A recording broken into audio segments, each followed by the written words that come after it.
Assalamualaikum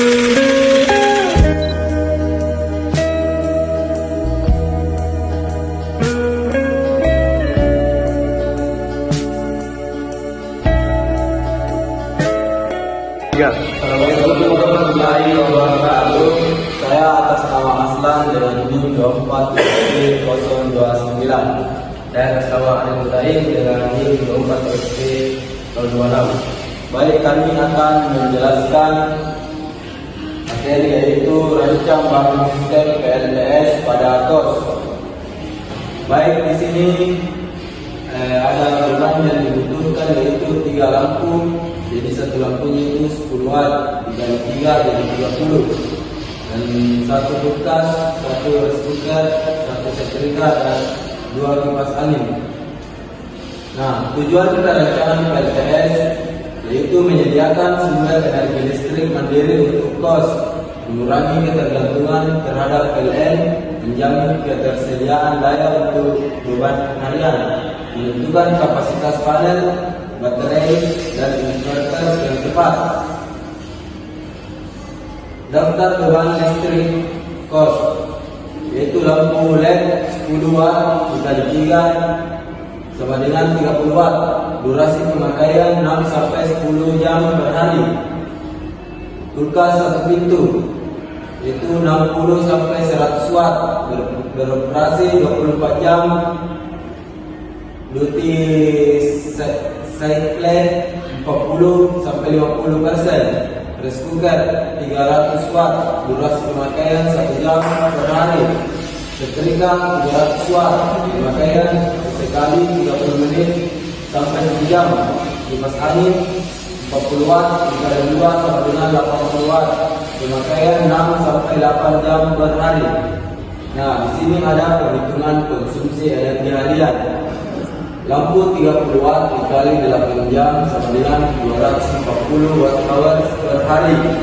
Kulkas 80 watt dikali 10 jam sama dengan 800 watt hours per hari.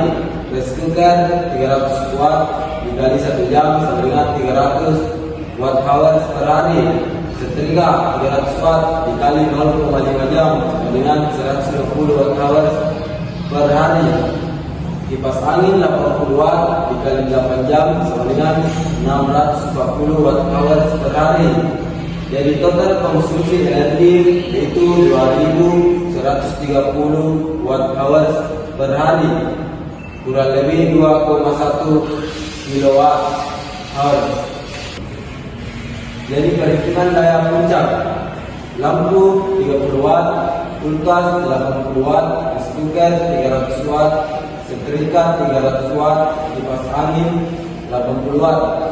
Jadi total beban maksimum 790 watt. Rekomendasi inverter minimal 1000 watt atau 1 kilowatt. Nah, kemudian ada perhitungan kapasitas panel surya. Sementara itu total energi harian yaitu 2130 watt hours. Kemudian efisiensi sistem atau 80% yaitu 2130 atau 0,8 sama dengan 2662 watt hours. Durasi matahari efektif yaitu 4 jam.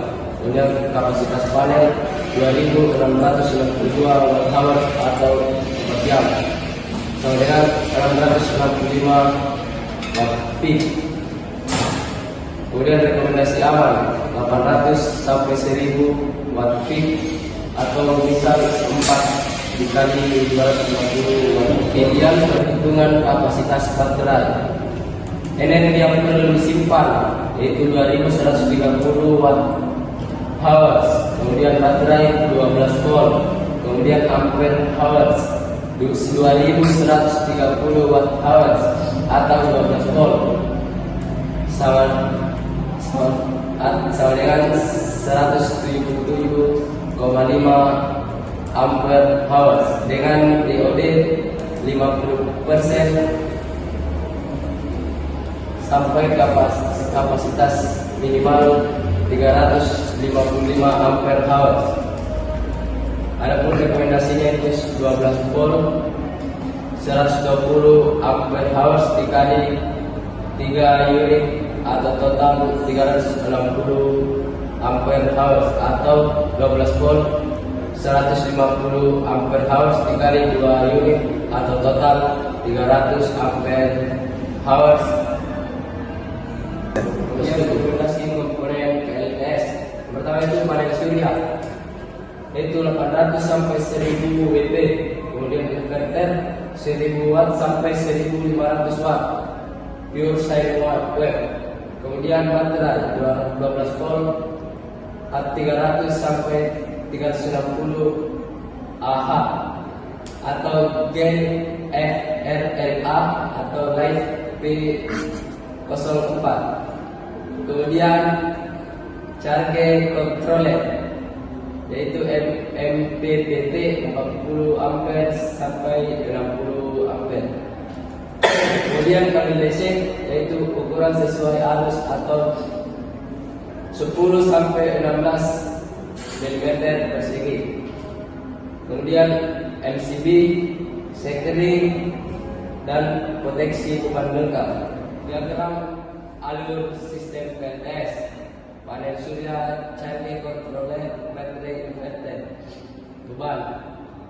Yang pertama itu panel menyuplai energi pada siang hari. Kemudian controller mengatur pengisian baterai. Kemudian baterai menyimpan energi untuk malam hari. Kemudian yang terakhir inverter mengubah DC ke AC untuk semua peralatan. Kemudian yang terakhir itu ada kesimpulan. Yang pertama, sistem PLTS 800 sampai 1000 WP sudah cukup untuk kos dengan beban yang disebutkan. Kemudian kapasitas baterai minimal 300 ampere hours diperlukan untuk suplai 1 hari penuh. Kemudian inverter 1000 sampai 1500 watt diperlukan agar beban puncak aman. Kemudian sistem ini mampu menekan biaya listrik dan memberikan cadangan daya mandiri. Itulah penjelasan dari kami. Kurang dan lebihnya mohon dimaafkan. Assalamualaikum warahmatullahi wabarakatuh.